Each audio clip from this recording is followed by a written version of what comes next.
Polisi mengungkap kasus pembunuhan menimpa wanita yang dilakukan kekasihnya di Deli Serdang, Sumatera Utara. Tersangka merekayasa kematian seolah-olah korban sengaja mengakhiri hidupnya.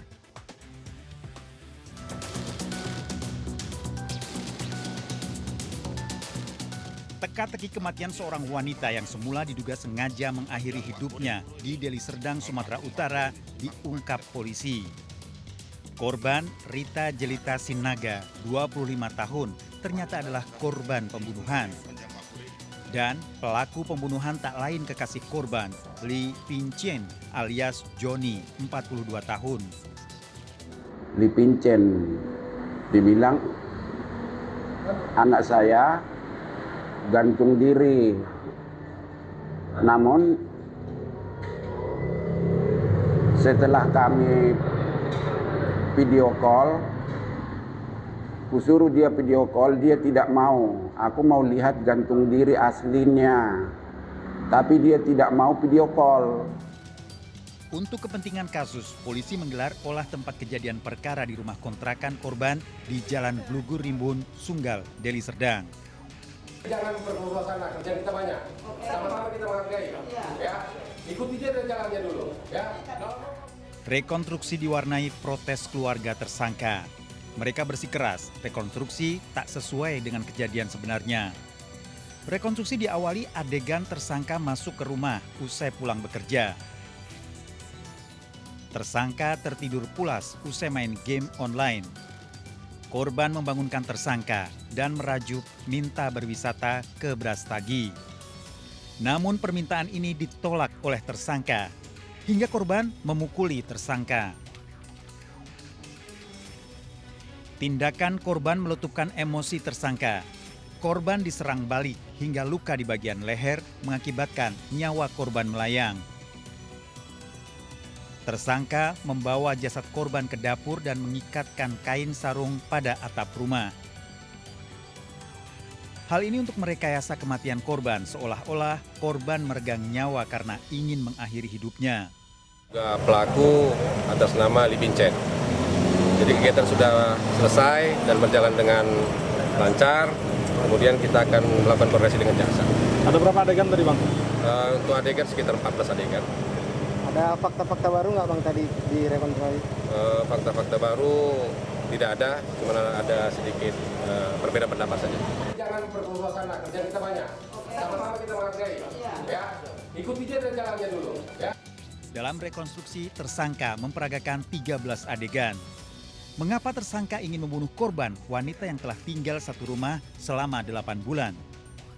Apakah merekayasa pembunuhan, cara tersangka menghindari tuntutan korban yang berharap segera dinikahi? Apakah polisi menemukan fakta adanya perselingkuhan dilakukan oleh tersangka?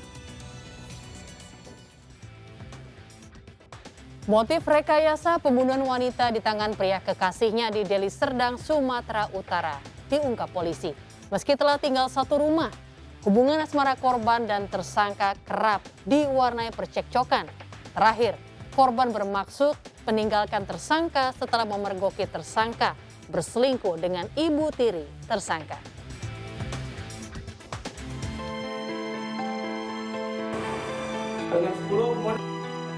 Kematian Rita Jelita Sinaga meninggalkan duka mendalam bagi keluarga Barata Sinaga.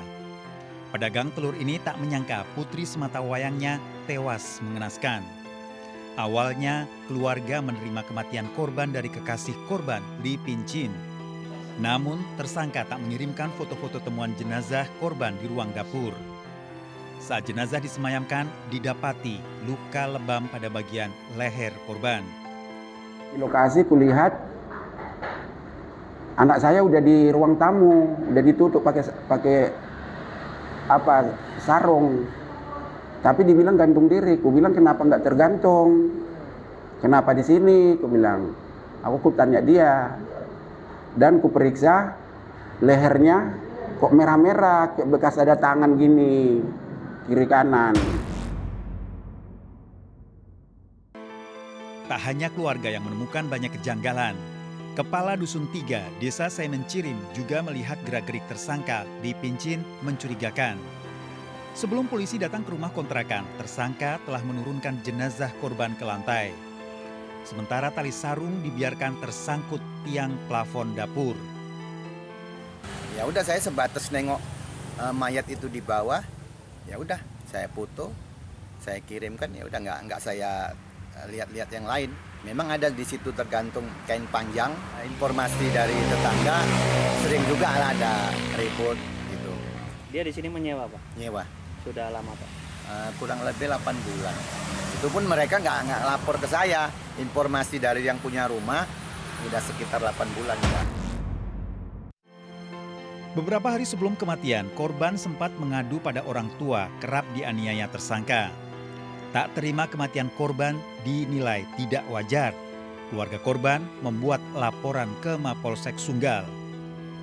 Menemui kejanggalan, keluarga mendesak polisi segera melakukan otopsi jenazah korban di Rumah Sakit Bayangkara, Medan. Kami tanya pihak polisian, di situ belum ada pihak kepolisian. Terus kami suruh datang. Udah datang ke polisian, aku tanya, yang mana, kayak mana ini Pak? Apa ini bunuh diri apa dibunuh? Aku bilang, kami nggak tahu katanya. Aku bilang, aku mau kepastian. Kenapa kami bilang itu curiga dibunuh? Karena hari Kamis sebelum meninggal, anak saya udah dipukuli oleh si laki-laki itu. Polisi kembali membuka kasus kematian korban setelah keluarga membuat laporan ke Mapolsek Sunggal. Keluarga menemui kejanggalan, meminta polisi mengotopsi jenazah korban di Rumah Sakit Bayangkara, Medan. Fakta baru hasil otopsi membenarkan korban tewas dianiaya pada bagian leher. Sedangkan motif pembunuhan tersangka kesal korban memukul dirinya lantaran menolak diajak berwisata ke Brastagi. Menurut keterangan dari tersangka yang kita peroleh, ini motifnya hanya sakit hati saja, spontan, ya kesal, ya bukan sakit hati, kesal. Ya kemudian berdasarkan ini juga karena panik mungkin, ya si tersangka ini mencoba merekayasa seolah-olah si korban ini mati gantung diri. 8 bulan tinggal bersama di rumah kontrakan tanpa ikatan pernikahan, tersangka dan korban kerap cekcok. Menghindari jeratan hukum, tersangka yang berusia 42 tahun sengaja merancang skenario seolah-olah janda 2 anak ini tewas karena ingin mengakhiri hidupnya. Kami kalau cekcok biasa aku mengalah, aku pergi aja tinggalkan dia gitu Pak. Nggak pernah yang apa-apalah. Waktu apa itu kayaknya nggak ada lah Pak. Nggak ada ribut lah. Kami ribut karena ya kutulis dia tali apalah, berubahlah tali tempat. Ini udah mau habis tali tempat. Benar-benar usaha kita berjualan sama-sama itulah. Itu aja.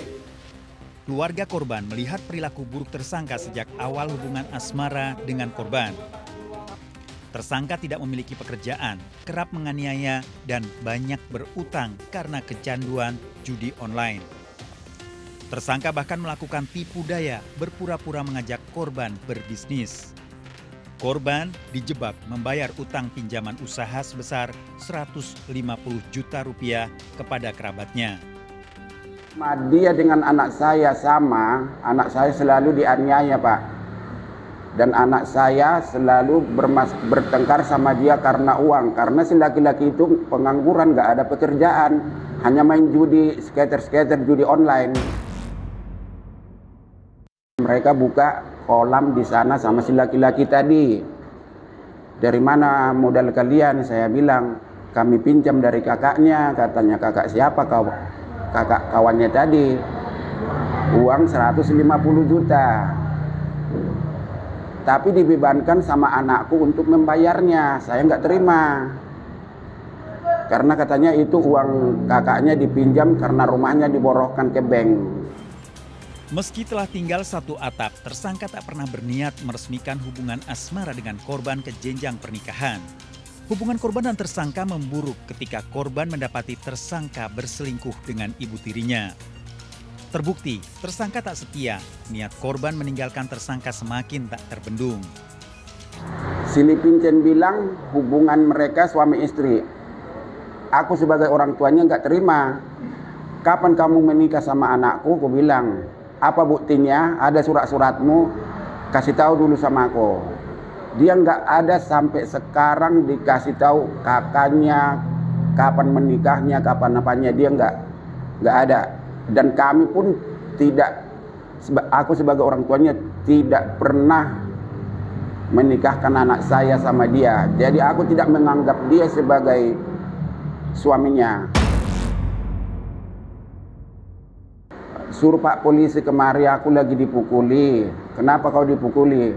Karena dilihat dia si laki-laki itu selingkuh, telanjang bulat di kamar berdua sama mamaknya, mamak si laki-laki itu, mamak tirinya. Disitulah mulai kejadian itulah anakku udah dilihat langsung dia sama mamak tirinya selingkuh di kamar, telanjang-telanjangan bulat dua-dua di situ. Anakku tinggalkan itu, aku bilang. Makanya anakku pun udah mau meninggalkan dia.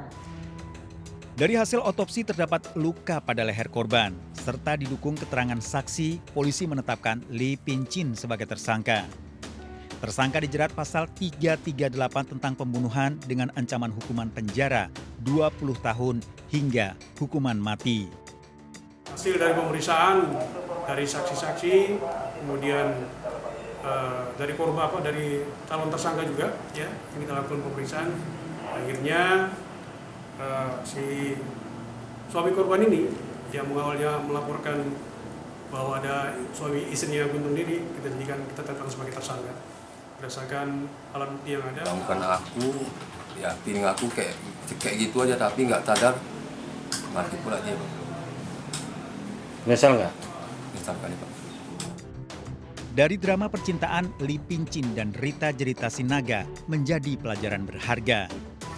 Ketika hubungan asmara tak berjalan mulus, kerap diwarnai tindak kekerasan dan perselingkuhan, sudah sepatutnya segera akhiri hubungan toksik atau konsekuensi terbesar berdampak fatal, satu nyawa melayang, sementara pelakunya mendekam di balik jeruji penjara.